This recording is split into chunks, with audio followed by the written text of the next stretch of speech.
GOP presidential candidates met last night for their fifth primary debate. The debate focused mostly on foreign policy and international issues. Paul Beeben reports. 9 presidential candidates tangled over who would be toughest on terrorism and protecting Americans. Donald Trump and his plan to bar Muslims from the United States drew fire from all the other candidates, but former Florida Governor Jeb Bush was really itching for a fight. He's a chaos candidate, and he'd be a chaos president. He would not be the commander-in-chief we need to keep our country safe. Jeb doesn't really believe I'm unhinged. He said that very simply because he has failed in this campaign. It's been a total disaster. Nobody cares. Trump and Bush weren't the only ones sparring. Senators Marco Rubio and Ted Cruz went after each other on national security and immigration. Does Ted Cruz rule out ever legalizing people that are in this country illegally now? Senator Cruz? I have never supported legalization. Do you rule it out? I have never supported legalization, and I do not intend to support legalization. New Jersey Governor Chris Christie saw an opening there, using the senators' bickering to tout his executive experience. This is the difference between actually having been a federal prosecutor, actually doing something, and just spending your life as one of 100 debating it. Let's talk about how we do this, not about which bill each one of these guys likes more. The American people don't care about that. Overall, the tone of the debate seemed to be set by fear, a sense that Americans are upset, afraid, and looking for a leader fierce enough to take on terrorism and Hillary Clinton. Like all of you, I'm angry. I'm angry at what's happening to our nation. Citizens, it's time to take our country back. Paul Beeben, Al Jazeera. For tonight's Global View segment, we take a look at how news outlets across the world are reacting to the GOP field in last night's debate. The Buenos Aires Herald highlighted an interesting cultural divide, the balance between political correctness and offensiveness. The Herald points out, even though we're in a time where people can lose their careers over unintended offenses, the popularity of Donald Trump and Marine Le Pen in France are based almost entirely on being offensively honest with their beliefs. Israel's Haaretz analyzed candidate positions and how they line up with the Jewish political spectrum. The paper writes that while many American Jews who are Republican dislike Trump and Cruz for their social policies, the paper argues that they most closely align with Israeli conservatives when it comes to war and defense. Both support using force to defeat enemies and then leaving rather than nation building. To Israel, that translates to stability in a region where revolution can lead to chaos. And true to form, Pravda, the traditional mouthpiece of Russia's Communist Party, writes that Donald Trump's popularity and legitimate chance of winning proves the, quote, sheer poverty of America's political system. The Russian paper adds the main motivating factor behind a presidential candidate is ego, and that in a system that encourages candidates to say nothing of substance, Trump isn't afraid to say things nobody else will. For tonight's In Context segment, we wanted to take a deeper look at how the U.S. presidential election is viewed around the world. So we put together a panel. We're joined here in our studio by Federico Rampini, U.S. bureau chief of the Italian newspaper La Repubblica, and Philippe Coste, who is a correspondent for the French news magazine L'Express. And from Washington, we're joined by Robert Valencia, a contributing writer for Global Voices and a Latin American analyst. It is very good to have all of you guys here. Federico, I want to start with you. Thank you. Because Italians must be having a little bit of deja vu watching Donald Trump, because you guys had a long-time prime minister that has an awful lot of similarities to Trump. Yes, we invented Berlusconi, so we are a bit surprised to see that there's an American impersonator now. And I would say that Berlusconi, I've never been a fan of Berlusconi, not at all. But at least he was a really successful entrepreneur, never went into bankruptcy. And as a politician, he was much more moderate, never been an anti-immigrant, xenophobic demagogue. So a lot of surprise in Italy. Trump should probably pay us some royalties. Following in the footsteps of Berlusconi.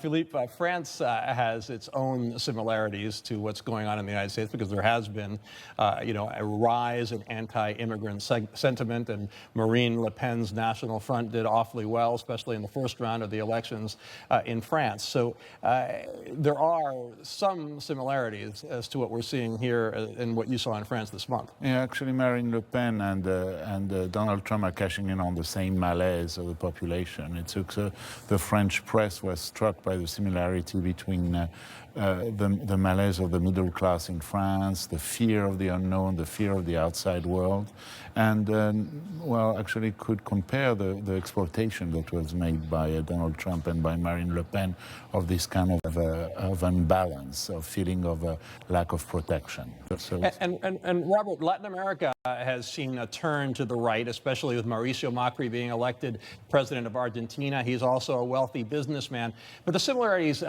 pretty much end there. What has been the reaction to some of the anti-immigrant positions, which aren't just about Muslims, but also about Latin Americans?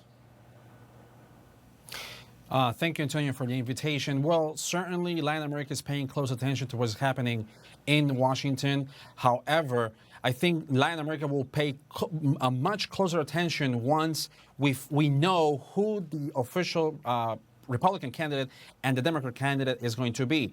Of the candidates on the Republican side, very few of them are known in Latin America, as opposed to Hillary Clinton, for example, who, as Secretary of State, managed to travel across Latin America from Mexico to Colombia and other countries in the region.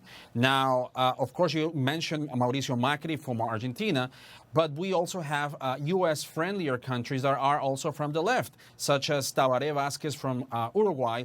You have Michelle Bachelet from Chile. So they are countries that, even though they lean to the left, they're not necessarily as radical as Venezuela or Bolivia. Right, and the left in Latin America is probably a little nervous, especially the Cubans, which have gotten closer to the United States over the past year, and the Venezuelans who have who have had that very close relationship with Cuba. That is correct. And one of the interesting aspects, as you just mentioned, is that the United States is in a unique position in for the most part in the decade, where they're seeing a friendlier approach. I think the fact that President Obama reestablished relations with Cuba has brought a positive image across the region. Let's not forget, a couple of years ago, even a couple of months ago, when we had the Summit of the Americas in Panama, the countries refused to sign a treaty because Cuba was not included. Of course, this was not the case in Panama this year. And of course, with the plummeting oil prices and now the increase in the Fed interest rate, now we'll see that the emerging economies in Latin America will face steep decline in their economies. Yeah. They might have some because turmoil. But this is the time the United States will influence. Will influence in Latin America. Right, because if the U.S. sneezes, Latin America catches a cold. Federico, while conservative parties in Scandinavia, even UKIP in England, Marine Le Pen herself, the National Front in France, a lot of those parties have rejected the Donald Trump comments about barring Muslims from entering the United States. But there's one party in Italy, the Northern League, I believe it's called, where its leader said that Trump was heroic. Is there much of that feeling in Italy? Not much. The Northern League certainly doesn't represent such an important mainstream political force like the Republican Party in the US. So it's still in Italy, such a position is on the fringe of the political system.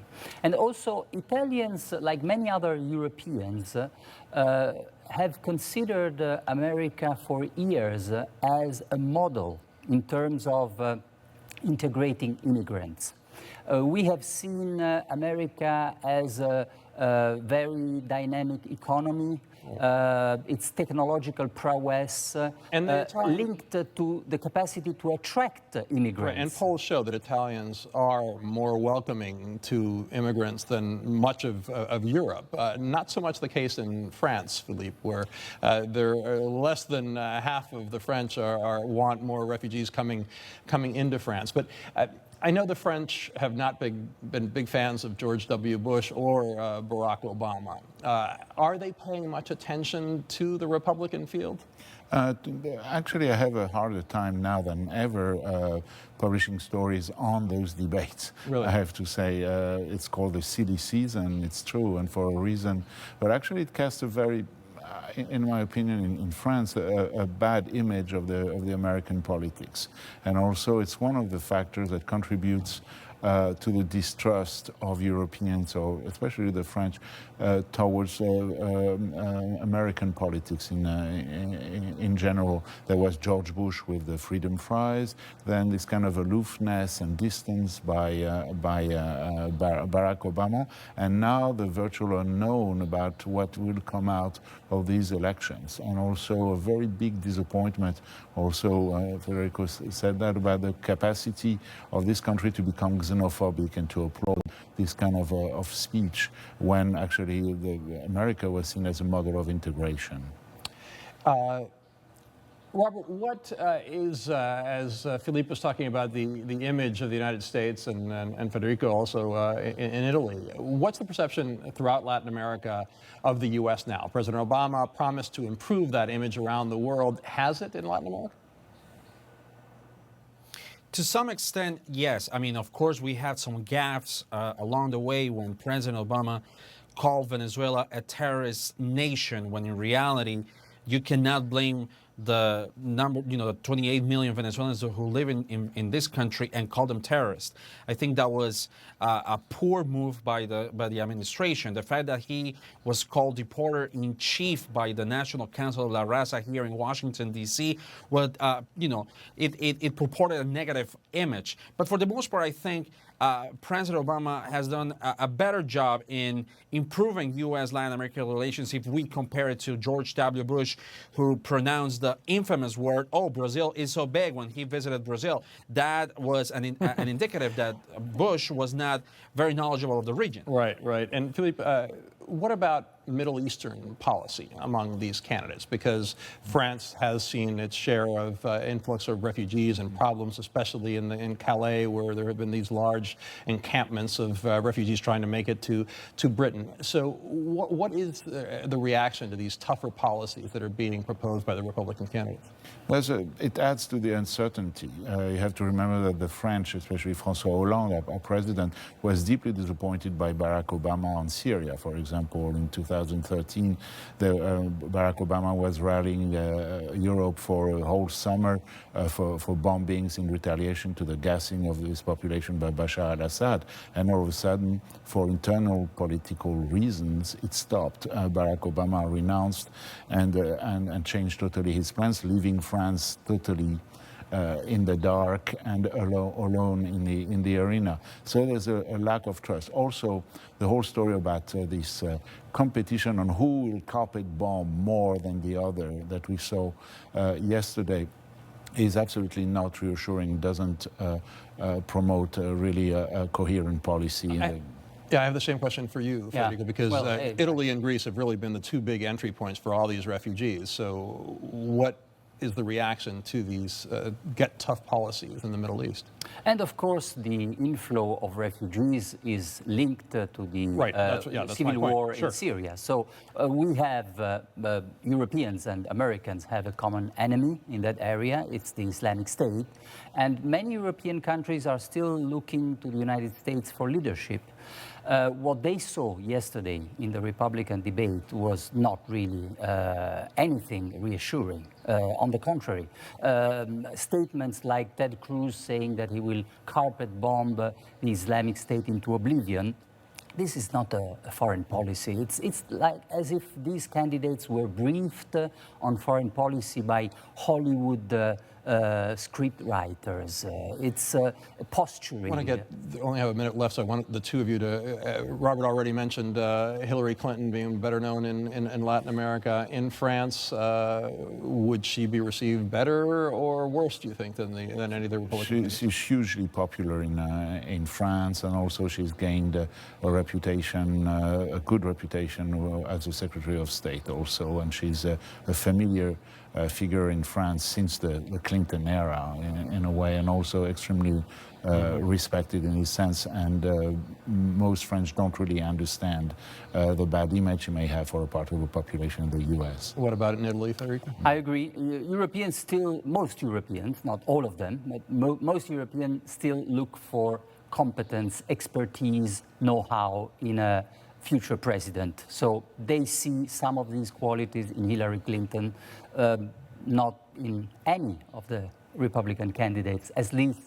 for what they were showing yesterday evening.